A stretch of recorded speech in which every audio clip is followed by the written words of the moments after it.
अक्सर यह सवाल मन में आता है कि रोज ब्लड प्रेशर की दवा लेने के बाद भी ये बीपी कम क्यों नहीं हो रहा। देखिए, जवाब अक्सर दवा में नहीं बल्कि हमारी रोज की आदतों में, हमारे खाने पीने में छिपा होता है। तो चलिए आज मिलकर उन छुपी हुई वजहों को परत दर परत खोलते हैं। ये सवाल ना मन में बहुत निराशा भर देता है ना। जब हम डॉक्टर की हर बात मान रहे हैं, दवा भी समय पर ले रहे हैं, फिर भी नतीजा वही का वही, तो ऐसा लगता है कि कहीं कुछ तो बहुत जरूरी चीज है जो छूट रही है। आज हम उसी छूटी हुई कड़ी को ढूंढ निकालेंगे। तो इस रहस्य को सुलझाने के लिए हम एक तरह की पड़ताल करेंगे। सबसे पहले इस अनसुलझे सवाल को समझेंगे, फिर अपनी खाने की थाली में छिपे दुश्मनों की पहचान करेंगे, अपनी किडनी की कहानी सुनेंगे, शरीर के अंदर क्या लड़ाई चल रही है उसे देखेंगे और अपने जीने के तौर तरीकों पर भी नजर डालेंगे। और हाँ, आखिर में ये भी जानेंगे कि कैसे सेहत की बागडोर वापस अपने हाथों में ली जा सकती है। जब दवाइयां लेने के बावजूद ब्लड प्रेशर काबू में नहीं आता तो मेडिकल भाषा में इसे रेजिस्टेंट हाइपरटेंशन कहते हैं। लेकिन इसका मतलब ये बिल्कुल नहीं है कि दवा बेकार हो गई है। इसका असली मतलब ये है कि असली वजह कहीं और छुपी है, हमारी प्लेट में, हमारी आदतों में, उन जगहों पर जहां हमारा ध्यान ही नहीं जाता। तो चलिए पड़ताल की शुरुआत करते हैं सबसे पहले और सबसे जरूरी जगह से, हमारी खाने की थाली। यहाँ 3 सबसे बड़े दुश्मन छिपे हो सकते हैं: नमक, चीनी और बाजार में मिलने वाला बना बनाया खाना। आइए एक एक करके देखते हैं कि ये तीनों चुपके चुपके हमारे शरीर को कैसे नुकसान पहुंचाते हैं। नमक की कहानी को ऐसे समझिए, जब हम जरूरत से ज्यादा नमक खाते हैं तो हमारा शरीर उसे घोलने के लिए पानी को रोकने लगता है। अब सोचिए, एक पतली सी पाइप में अगर आप ज्यादा पानी भरने की कोशिश करेंगे तो क्या होगा? पाइप पर दबाव बढ़ेगा। बिल्कुल यही हमारी खून की नसों के साथ होता है, और यही अगर लंबे समय तक चलता रहे तो ये नसें लचीले पाइप की जगह एक सख्त और पुराने पाइप जैसी हो जाती हैं, जिन पर फिर दवा भी ठीक से असर नहीं कर पाती। एक्सपर्ट्स कहते हैं कि हमें दिन में बस एक छोटा चम्मच यानी करीब 6 ग्राम नमक ही खाना चाहिए। लेकिन मजे की बात यह है कि बाजार से लाए गए चिप्स के पैकेट, सूप या अचार में इससे कहीं ज्यादा नमक छिपा होता है।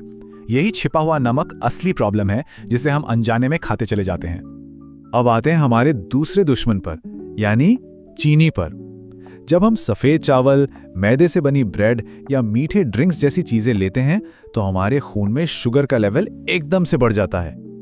अब इस बढ़े हुए शुगर को संभालने के लिए हमारा शरीर एक मैनेजर को भेजता है। इस मैनेजर का नाम है इंसुलिन।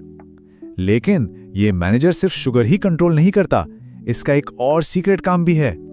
यहां से पूरी कहानी शुरू होती है। देखिए, पहला कदम, हमने ज्यादा चीनी खाई। दूसरा कदम, शरीर ने मैनेजर यानी इंसुलिन को भेजा। और तीसरा, सबसे जरूरी कदम, यही इंसुलिन हमारी खून की नसों को सिकोड़ देता है, उन्हें टाइट कर देता है। और नतीजा, जब नसें सिकुड़ जाती हैं तो खून के बहने की जगह कम हो जाती है और दीवारों पर दबाव बढ़ जाता है, मतलब हमारा बीपी हाई हो जाता है। और अब है तीसरे दुश्मन की बारी, प्रोसेस्ड फूड यानी पैकेट वाला खाना। इन चीजों को लंबे समय तक खराब होने से बचाने के लिए और ज्यादा स्वादिष्ट बनाने के लिए इनमें कई तरह के केमिकल्स मिलाए जाते हैं। हमारा शरीर इन अनजान केमिकल्स को पहचानता नहीं है, इसलिए हमारी किडनी और नसों को इन्हें शरीर से बाहर निकालने के लिए दोगुनी मेहनत करनी पड़ती है और वो थक जाती हैं। अब बात करते हैं हमारे शरीर के कंट्रोल टावर की, यानी हमारी किडनी की। ये वो अंग है जो चुपचाप हमारे ब्लड प्रेशर को कंट्रोल में रखता है। लेकिन हमारी कुछ आदतें इस कंट्रोल टावर पर इतना ज्यादा बोझ डाल देती हैं कि ये ठीक से अपना काम ही नहीं कर पाता। जब किडनी पर बोझ बढ़ता है तो हमारा शरीर हमें कुछ इशारे देता है, जैसे पैरों या चेहरे पर सूजन आना, बार बार बाथरूम जाने की जरूरत पड़ना, खासकर रात के समय, और बिना किसी खास वजह के हर समय थका थका महसूस करना। ये सिर्फ मामूली लक्षण नहीं है, ये हमारे शरीर की तरफ से मदद की पुकार है। तो देखिए सारी कड़ियां कैसे एक दूसरे से जुड़ रही हैं। जब हमारी किडनी लगातार ज्यादा नमक, चीनी और केमिकल से लड़ती रहती है तो वो थक जाती है, कमजोर पड़ जाती है, और ऐसी हालत में वो ब्लड प्रेशर कंट्रोल करने का अपना जरूरी काम ठीक से नहीं कर पाती। और जब कंट्रोल टावर ही कमजोर पड़ जाए तो दवा भी अपना पूरा असर कैसे दिखाएगी? चलिए अब थोड़ा और गहराई में चलते हैं और शरीर के अंदर चल रही एक छिपी हुई लड़ाई को देखते हैं। ये लड़ाई है अंदरूनी सूजन, जिसे इन्फ्लेमेशन कहते हैं, और ऑक्सीडेटिव स्ट्रेस की। ये दो ऐसे दुश्मन हैं जो हमें दिखाई तो नहीं देते, लेकिन चुपचाप हमारे बीपी को बढ़ाते रहते हैं। एक तरफ है अंदरूनी सूजन। ये ज्यादातर पेट के आसपास जमी चर्बी से पैदा होती है।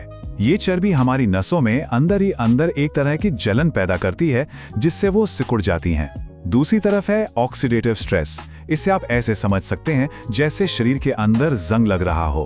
कुछ हानिकारक कण हमारी नसों को अंदर से नुकसान पहुंचाते हैं, जिससे वो सख्त हो जाती हैं।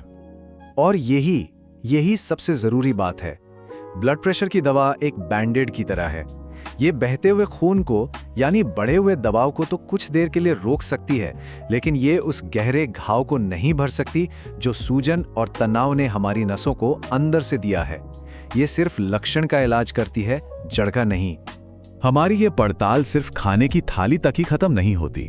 अब हम अपनी दिनचर्या यानी अपने रूटीन पर नजर डालेंगे, क्योंकि हमारा ब्लड प्रेशर सिर्फ इस बात पर निर्भर नहीं करता कि हम क्या खाते हैं, बल्कि इस पर भी करता है कि हम कब सोते हैं, कब खाते हैं और अपनी चिंता तनाव को कैसे संभालते हैं।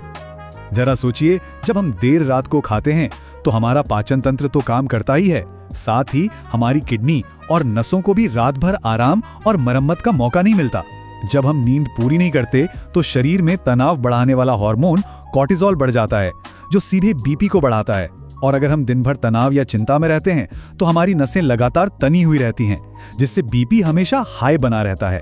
ये एक पूरा चक्र है। तो अब तक हमने समस्याओं को अच्छी तरह पहचान लिया है। अब बारी है समाधान की।